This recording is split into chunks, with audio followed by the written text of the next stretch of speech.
नमस्कार।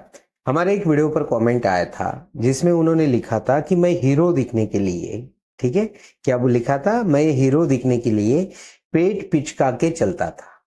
पिचका के चलना मतलब ये कि पेट को खींच कर चलना।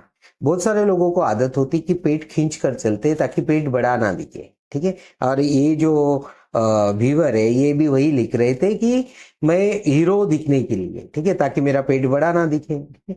और ये जो आदत थी ये लगभग उनको 15 से 20 साल से ये आदत है, ठीक है। उस वजह से उनको एंजाइटी की शिकार हो गए, उनको घबराहट होती है, वो बात नहीं कर पाते, ऐसे कई सारी समस्याएं उनको हो रही, ऐसा उन्होंने कमेंट किया था।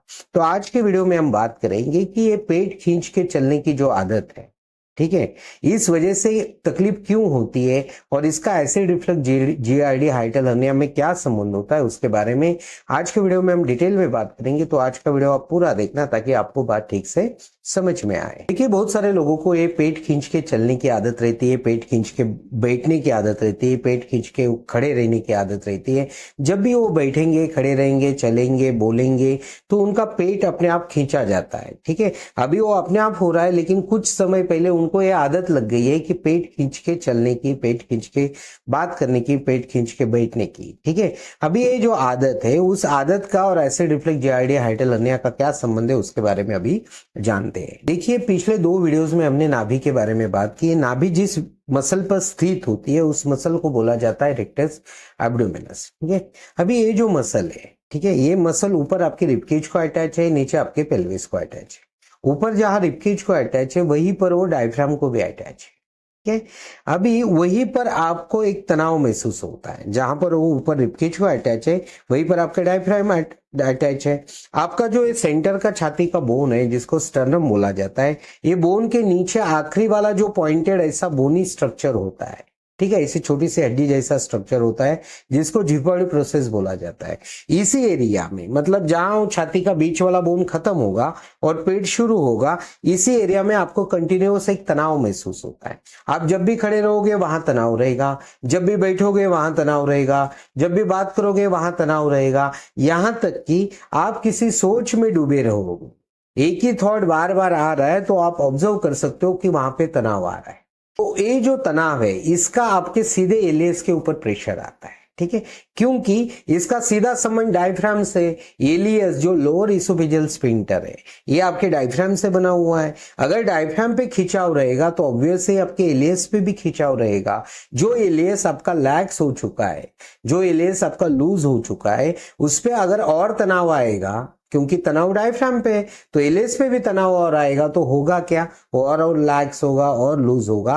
और वो जितना लैक्स और लूज होते जाएगा उतना क्या होगा, आपका एसिड रिफ्लक्स जीआरडी हाइटल हर्निया का प्रॉब्लम बढ़ेगा। तो अभी हम बात करते हैं कि ये जो आदत है इस वजह से एंजाइटी, डिप्रेशन, घबराहट क्यों होती है उसके बारे में। देखिए, मैंने कई वीडियोस में बात की कि आपका जो डायफ्राम है, डायफ्राम के अंदर जो होल है वो उस होल से ऊपर से छाती से जो इसोफेगस आ रहा है वो नीचे जा रहा है, पहली बात। ऊपर से जो ब्लड वेसल है, ठीक है, मतलब रक्त वाहिनी है, वो नीचे जा रही है, ठीक है, उसी होल से। वो जो रक्त वाहिनी वो क्या करती है, आपके पेट के अंदर की जितने भी ऑर्गन्स है उसको ब्लड सप्लाई करती है, जिससे आपके डाइजेशन में फायदा होता है, ठीक है। इसोफेगस क्या करता है कि खाना जो है, आप जो खाना है वो इसोफेगस के थ्रू जो स्टमक में जाता है, इसी ओपनिंग के थ्रू होते हुए वो स्टमक में जाता है, ठीक है। और तीसरा पार्ट होता है आपका वेगस नर्व, ये सबसे महत्वपूर्ण पार्ट है।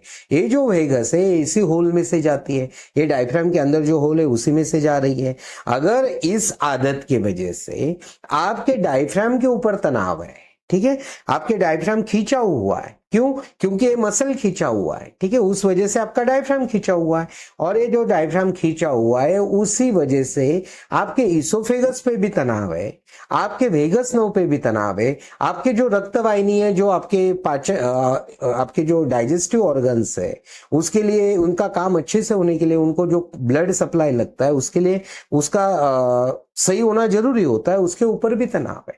मतलब इसी एक चीज की वजह से क्या क्या हो रहा है, वेगस नर्व खराब होने की वजह से आपका मन खराब हो रहा है, पाचन तो खराब हो ही रहा है, उसके साथ साथ आपका एंजाइटी डिप्रेशन भी हो रहा है। अगर इसोफेगस पे ज्यादा तनाव आ गया तो क्या होगा, आपको निगलने में तकलीफ हो सकती है। ऐसे कई सारी समस्याएं, या फिर हार्टबर्न की समस्याएं हो सकती है, या फिर छाती में कुछ फंसा हुआ ऐसे महसूस होने की संभावना हो सकती है। ऐसे कई सारे सिम्टम्स आते हैं। और साथ साथ अगर वो ब्लड वेसल के ऊपर, रक्तवाहिनी के ऊपर प्रेशर आया तो होगा क्या कि आपका पाचन क्रिया सही नहीं होगा, क्योंकि आपके जो इंटरनल ऑर्गन है उसको ब्लड सप्लाई नहीं होगा। तो आपकी एक आदत कितनी सारी चीजें बिगाड़ती है। तो अभी हम बात करते हैं इस आदत को कैसे सुधारे उसके बारे में। अभी आदत तो लग चुकी है, लेकिन इसको कैसे सुधारना है उसके बारे में अभी हम बात करते हैं। देखिए सिंपल सी बात है, जब भी आप बैठते हो इस पेट के इस हिस्से पे आपको ध्यान लेके जाना है, ठीक है। जब भी आपको याद आए वहां पे ध्यान रखना है, और आपको कॉन्शियसली आपको खुद होके उसको ढीले छोड़ने की आदत बनानी है। सीधी सी बात है। पहले आपने क्या की, आपने खींचने की आदत बना ली, ठीक है। बहुत साल खींचते रहे, वो आपकी आदत बन गई। अगर आप कुछ दिन, कुछ महीने उसको छोड़ने की, ढीला छोड़ने की प्रैक्टिस करोगे तो धीरे धीरे क्या होगा, उसकी आदत बनेगी। जैसे ही ये पार्ट आपका लूज होगा वैसे ही आपका वो जो एलियस है, उसके डायफ्राम है, उसके ऊपर का तनाव हटेगा, और इस सारी चीजों में आपको धीरे धीरे फायदा होने लगेगा। आज के वीडियो में इतना ही। अगर आप ऐसे ही वीडियोस देखना चाहते हो तो इस चैनल को आप सब्सक्राइब करें। अगर आपको लगता है वीडियो किसी के काम आ सकता है तो इसे ज्यादा से ज्यादा शेयर करें। आपने आज का वीडियो देखा, इसके लिए आपका बहुत बहुत धन्यवाद।